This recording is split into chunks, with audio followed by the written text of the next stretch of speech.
Hello મિત્રો, રામ રામ સીતારામ, જય દ્વારકાધીશ। કેમ છો બધા? મજામાં છો? તો આપણે અત્યારે નાહી ધોઈને ફ્રેશ થઈ ગયા છીએ।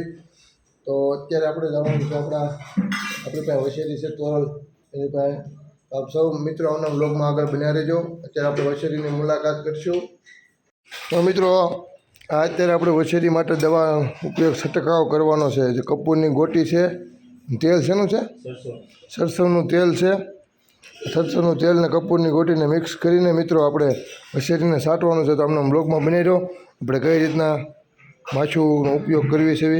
તો મિત્રો આપણે સવારે જે દવા બનાવી હતી વશેરી માટે, કપૂરની ગોટી, સરસવનું તેલ, તો પાણી ને બધું, આ દવા એની માટેની છે મિત્રો કે મચ્છર માછું કોઈ પણ વસ્તુ હોય તો આપણી વશેરી પાસે ન આવે, વશેરીને કંઈ હેરાન ન કરે તે માટેની આપણે દવા બનાવી હતી, કપૂરની ગોટી અને સરસવનું તેલ।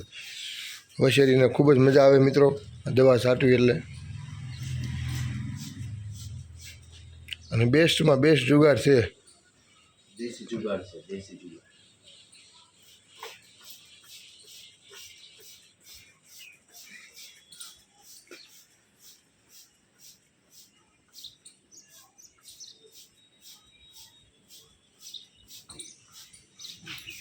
તો મિત્રો આપણી આ ઘોડી છે, મોટી ઘોડી છે એ મારા કાકાની છે, નાની ઘોડી છે એ મારી છે।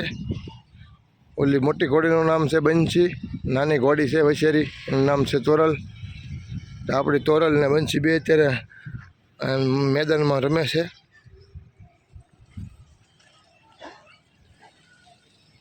અલે તોરલ,